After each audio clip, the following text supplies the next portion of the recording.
ये आवाज कहाँ छुपा कर रखी आप? तो मैं उनको गुनगुनाता हूँ और वो ही मेरे रूहानी उस्ताद जी हैं। मोहम्मद रफ़ी साहब की आवाज में वो गाना गुनगुना के दिखा सकते हैं? तो गंगा की मौज में फिर इतनी मार खानी पड़ी कि मैं जब तक जवान हो गया, शादीशुदा हो गया, उसके बाद भी मुझे इजाज़त नहीं की गाने गाने की। सर लड़कियों पे तो पाबंदी लगती है हमारे मुल्क के अंदर के वो गाना नहीं गा सकती, मगर आप पे पाबंदी क्यों लगी, इसकी क्या रीज़न? सर वो दौर इस तरह का था कि घर वालों को बड़ा एतराज़ था, असल में कोई मजहबी था, हमारा घराना है, और मैंने फिर उसके बाद छोड़ दिया। सर फिर मार पड़ी मुझे अच्छी तरह से। तो एक गाना है सर, अगर वो मेरी फरमाइश पे आप गा दें। 14वीं का चांद हो वो शराब हो। तालीम के बारे में भी बताएं मेरे नाज़रीन। तो ये है कि मैं तीसरी क्लास से बच्चा भागा हुआ हूँ। कुछ घर के हालात कह लीजिए इस तरह से थे। डेली कितनी दफ़ा रफ़ी साहब को गा लेते हैं? सुबह से शाम तक तकरीबन जब तक 4-5 बार ना गाऊँ तो मेरा जी नहीं। सियासतदान आपके घर में आया हो, फंड्स? कभी ऐसा हुआ भी नहीं और मैं वैसे चाहता भी नहीं हूँ। अपने प्रोग्राम 10 मिनट का आगाज करेंगे एक ऐसी शख्सियत से। अक्सर हम लोग मुख्तलिफ किस्म के सिंगर्स के गाने सुनते हैं तो कुछ आवाज़ें ऐसी होती हैं जो कानों में पड़ते साथ ही इंसान सुकून में चला जाता है। ऐसी ही एक आवाज़ थी हमारे पड़ोसी मुल्क में मोहम्मद रफ़ी साहब। वो तो इंडिया के लेजेंड्स हैं, मगर हूबहू वो आवाज़ आज हम आपको सुनवाएंगे जो पाकिस्तानी हैं, और जिनको मैं पाकिस्तानी मोहम्मद रफ़ी कहूँ ये भी कहना मेरे लिए बड़ा आसान है, क्योंकि उनकी आवाज़ जो है वो बिल्कुल मुशाबे है मोहम्मद रफ़ी साहब से, कि जब आप उन्हें सुनेंगे, आंखें बंद करके जब आप सुनेंगे तो मेरे ख्याल में आपको यूं ही लगेगा कि जैसे मोहम्मद रफ़ी साहब वो गाना गा रहे हैं। आज हमारे गेस्ट डॉक्टर सदीकी, जिनसे आपकी मुलाकात करवाएंगे। अस्सलाम वालेकुम सर। वालेकुम सलाम। सर आपके बारे में मैं अभी सुन रहा था, बिल्कुल मुझे तो आपकी आवाज़ जो है बिल्कुल मोहम्मद रफ़ी साहब जैसी लगी। तो क्या कहेंगे इस बारे में, ये आवाज़ कहाँ छुपा के रखी थी आप? सर बेसिकली मैं उनका बहुत बड़ा फ़ैन हूँ, मोहम्मद रफ़ी साहब का। और मैं बचपन से उनका, तकरीबन 10 साल की उम्र थी मेरी जब से मैं उनका फ़ैन हूँ। तो मैं उनको गुनगुनाता हूँ और वो ही मेरे रूहानी उस्ताद जी हैं। तो कोशिश करता हूँ मैं उनको, तो वैसे हम छू नहीं पाते, ये तो आपके ऑडियंस में बताएँगे। तो कोशिश है मेरी कि जो आपने फरमाया है मैं इंशाल्लाह उसको पूरी करूँ। सर उनका एक गाना था, तू गंगा की मौज में मैं जमुना का धारा। क्या आप मेरे नाज़रीन को मोहम्मद रफ़ी साहब की आवाज़ में वो गाना गुनगुना के दिखा सकते हैं? जी मैं कोशिश करता हूँ आपकी ऑडियंस के लिए।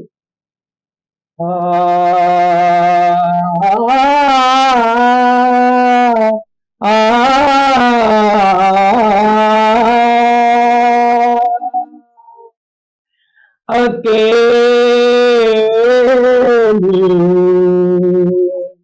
मत जइयो राधे, जमुना के तीर खोजी हो।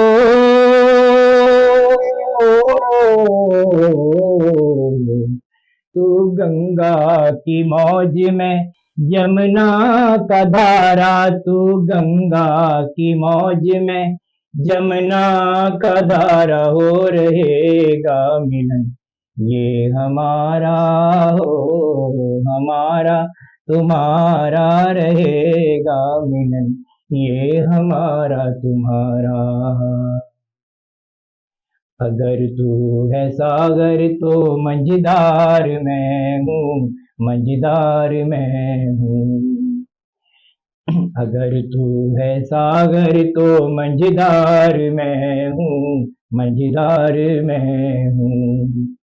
तेरी आरज़ू की तकदीर मैं हूँ, तकदीर मैं हूँ।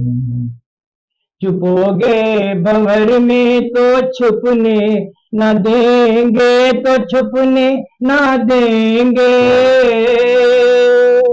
डुबो देंगे नैया, तुम्हें ढूंढ लेंगे, तुम्हें ढूंढ लेंगे। बनाएंगे हम, बनाएंगे हम, बनाएंगे तूफान, तो एक दिन किनारा हो रहेगा मिलन ये हमारा, हो हमारा तुम्हारा रहेगा मिलन ये हमारा तुम्हारा। सर बहुत Thank you. बहुत खूब, बहुत खूब सर, बिल्कुल सेम रफ़ी साहब की तरह आपने गाया सर। तो कुछ अपने बचपन के बारे में भी बताएं कि ये गाना सीखने के लिए माँ बाप से कितनी मार खानी पड़ी आप? सर इतनी मार खानी पड़ी कि मैं जब तक जवान हो गया, शादीशुदा हो गया, उसके बाद भी मुझे इजाज़त नहीं थी गाने गाने की वालिदैन की। उससे मुझे बचपन में इतनी मार पड़ी है कि मैंने कोशिश की थी एक बार दाखिला लेने की, तो कोशिश करके ले भी लिया था, तो लेकिन जब वालिदैन को पता लगा कि मैंने दाखिला ले लिया है चुप छुपा के। सर लड़कियों पे तो पाबंदी लगती है हमारे मुल्क के अंदर कि वो गाना नहीं गा सकती, मगर आप पे पाबंदी क्यों लगी, इसकी क्या रीज़न थी?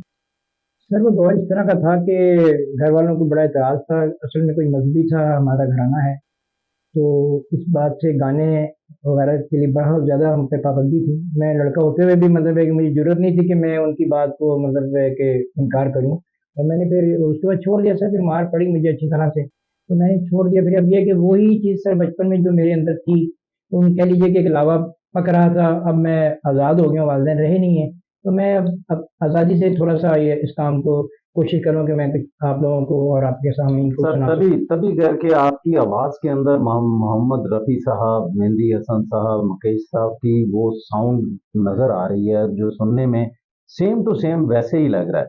तो एक गाना है सर, अगर वो मेरी फरमाइश पे आप गा दें, चौदहवीं का चांद हो या आफताब हो। जी। चौदहवीं का चांद हो या आफताब हो, जो भी हो तुम खुदा की कसम लाजवाब हो। चौदहवीं का चांद हो, क्या बात। जुल्फे हैं जैसे कांधों पे बादल झुके हुए, आंखें हैं जैसे मैं के प्याले भरे हुए, मस्ती है जिसमें प्यार की तुम वो शराब हो। चौदहवीं का चांद हो या आफताब हो, जो भी हो तुम खुदा की कसम लाजवाब हो। चौदहवीं का चांद हो। सर आपकी पूरी ज़िंदगी बड़ी तकलीफ़ों और मुसीबतों से गुज़री है। आपने स्कूल कहाँ से स्टार्ट किया और कहाँ पे ख़त्म किया? कुछ तालीम के बारे में भी बताएँ मेरे नाज़रीन को। सर सच तो ये है कि मैं तीसरी क्लास से बच्चा भागा हुआ हूँ प्राइमरी से, तो कुछ घर के हालात कह लीजिए इस तरह से थे, तो मैंने वालिदैन को देखा, वालिद साहब को देखा, अकेले वो मेहनत कर रहे हैं, तो वैसे मेरा पढ़ाई में जी नहीं लगा बेसिक।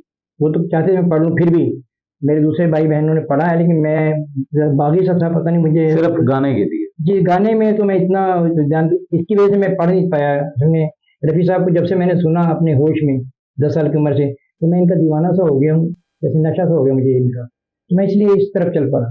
सर डेली कितनी दफ़ा रफ़ी साहब को गा लेते हैं? सुबह से शाम तक तकरीबन जब तक 4-5 बार ना गाऊँ तो मेरा जी नहीं भरता। नाज़रीन मैं आपको बताऊँगा कि वाक़ई इनकी आवाज़ मोहम्मद रफ़ी जैसी है सर। एक गाना है बहारो फूल बरसाओ मेरा महबूब आया है। मेरे नाज़रीन को अगर आप सुनाएँ तो सर क्या कहेंगे इस जी बारे मैं में? कोशिश करता हूँ।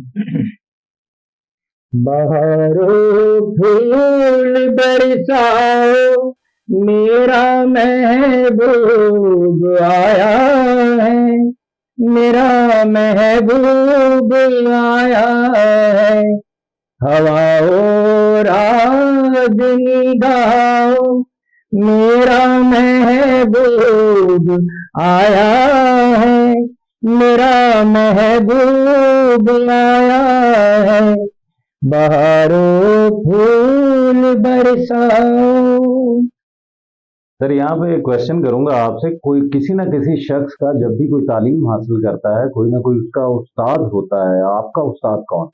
सर मेरे उस्ताद बेसिकली तो मेरे रूहानी उस्ताद मोहम्मद रफ़ी साहब हैं, मेहंदी हसन कि साहब हैं। आपका कोई उस्ताद नहीं है, मोहम्मद रफ़ी साहब के सिर्फ गाने सुने हैं? जी, और मेहंदी मुकेश हसन साहब साहब, जी मेहंदी हसन साहब के। और मेहंदी हसन साहब जी, ये मेरे फैन हैं। क्या किसी ने आपको अपना शागिर्द नहीं बनाया सर? सर आपने पहले अर्ज कर चुका हूँ, मुझे इजाज़त ही नहीं थी, कोशिश करता भी तो नहीं पहुँच पाता वहाँ तक, क्योंकि घर की तरफ से इजाज़त नहीं। मैं बड़ा उनकी बात को माना है, माँ बाप की बात को मान के, तो फिर मैंने अपने हथियार फेंक दिए थे, तो अभी शुरू किया मैंने। बचपन का ही शौक अब पूरा कर रहा हूँ सर मैं। यानी कि आप पूरा कर रहे हैं, तो कैसा फील हो रहा मुझे है? बड़ा अच्छा लग रहा है सर कि मैं चले मेरी ज़िंदगी है, तो मैंने कहा कि ये एक आरज़ू थी मेरी कि मैं ये इसको कर सकूं, रफ़ी साहब के गीत गा सकूं कभी सर कभी भी। एक रफ़ी साहब का बड़ा हिट सॉन्ग है सर, अगर आप वो मेरे नाज़रीन को सुनाएं। जी जी। 100 बार जन्म लेंगे 100 बार फना होंगे। 100 बार जन्म लेंगे, 100 बार फना होंगे, है जान वफा फिर भी हम तुम न जुदा होंगे, 100 बार जन्म लेंगे। सर यहाँ पे क्वेश्चन करूंगा, कभी कोई सियासतदान आपके घर में आया हो फंड्स के लिए या आपकी इमदाद के लिए, जिस तरह की जिंदगी आप गुजार रहे हैं, आपके फंड के ऊपर कभी आगे कोई चेक्स दिए हों, वेलफेयर सोसाइटी वालों ने, वेलफेयर ट्रस्ट वालों ने किसी ने कुछ किया हुआ? नहीं सर, कभी कभी ऐसा हुआ भी नहीं, और मैं वैसे चाहता भी नहीं हूँ ये कि। मगर आप जैसे कई ऐसे फनकार भी हैं जिनके घरों में शायद कि अभी वो चीज नहीं है, खाना पीना बड़ी मुश्किल से गुजार रहे जी हैं, हैं, मगर चलो। उस बारे में क्या कहेंगे? गवर्नमेंट को कोई अपील करना जी चाहिए? बिल्कुल, मैं कहूँगा हमारी गवर्नमेंट को चाहिए कि उनके लिए खास तौर पे कोई ऐसा प्लेटफॉर्म बनाएं और उनकी फंड रेजिंग हो, ताकि उन तक ये जो हमारे दोस्त भाई बहन न्यू टैलेंट, हाँ न्यू टैलेंट भी है इसमें, पुराने लोग भी हैं, तो खास तौर पर न्यू टैलेंट के लिए मैं कहूँगा कि उनको प्रमोट करना चाहिए। और दूसरा ये कि गवर्नमेंट को इनकी हेल्प करनी चाहिए, एक ऐसा इदारा बनना चाहिए कि जो सिर्फ फनकारों के लिए हो, ताकि उनकी इमदाद, उसमें फनकार में सभी लोग आते हैं, अदाकार, फनकार, ड्रामे, एवरीथिंग, ताकि इनके हालात जो हैं अक्सर हमने देखा है कि एंड इनका बड़ा ही खराब सा होता है। तो ऐसा होना नहीं चाहिए, जबकि ये मुल्क की खिदमत करते हैं, आवाम को खुश करते हैं, दुनिया को खुश करते हैं, लेकिन इनका एंड जो है खुद बड़ा दुखी हो जाता है। तो इसके लिए मैं अपील करूँगा गवर्नमेंट से खास तौर पे कि जो भी हुकूमत हमारी है इस वक्त, उनको चाहिए कि इनके लिए एक अलग से एक ऐसी प्लेटफॉर्म बना दें, इनका इदारा बनाएं एक ऐसा खास तौर पे कि जो इनको हर माह, हर महीने इनको कुछ ना कुछ मिलना चाहिए, हर फनकार को, हर अदाकार को। ये मेरी रिक्वेस्ट है गवर्नमेंट से और मेरी आरजू है, तो ये होना चाहिए। सर आखिरी गाना आपसे सुनना चाहेंगे जरा, मेरे नाजरीन को भी। एक रोमांटिक सा गाना है, गुलाबी आंखें जो तेरी देखी दीवाना ये दिल हो गया, अगर वो मेरे नाजरीन को सुनाएं तो सर रफी साहब की याद ताज़ा फिर से कर। गुलाबी आंखें जो तेरी देखी दीवाना ये दिल हो गया, गुलाबी आंखें जो तेरी देखी दीवाना ये दिल हो गया, संभालो मुझको ओ मेरे यारो, संभलना मुश्किल हो गया, गुलाबी आंखें जो तेरी देखी दीवाना ये दिल हो गया। सर बहुत खूब, थैंक यू सर। सर शुक्रिया आप हमारे स्टूडियो में आए। तो नाजरीन, अगर आपको हमारे ये मोहम्मद रफ़ी साहब पाकिस्तान की जो शान हैं, अगर आपको अच्छे लगे हों, इनके गाने अच्छे लगे हों, तो प्लीज़ प्लीज़ प्लीज़ हमें लाइक भी कीजिए और सब्सक्राइब भी कीजिए। तो जिस तरह की मेहनत इन्होंने की और आज ये टैलेंट 12 न्यूज़ टीवी अपने प्लेटफॉर्म पर जो लेके आया है, इस शख्सियत के बारे में किसी शायर ने क्या खूब कहा है, और जितनी मेहनत इन्होंने की उसके लिए कुछ लाइनें हैं जो मैं अपने नाजरीन को सुनाना चाहूँगा। तो वो कुछ इस तरह है। सभी कुछ हार जाने की शरीयत कौन समझा है, वाह। सभी कुछ हार जाने की शरीयत कौन समझा है, मोहब्बत सी इबादत को इबादत कौन समझा है। वाह। जो जलती आग सीने से लगा लेता है परवाना, जहां भर में भला ऐसी मोहब्बत कौन समझा है। तुम्हारी सिमत चल देना कभी आसान नहीं होता, भला अनजान रास्ते की मसाफत कौन समझा है। हमारे लब पे फैली मुस्कुराहट सबको दिखती है, मगर होठों के पीछे की हकीकत कौन समझा है। यूं ही लिखते हैं सब हिजर का अफसाना राशिद, जो हम पे गुजरी है मुसीबत वो कौन समझा है। सभी कुछ हार जाने की शरीयत कौन समझा है। नाजरीन, अपने मेजबान को इजाजत दीजिएगा। राना बाबर मसूद, खुदा हाफ़िज़।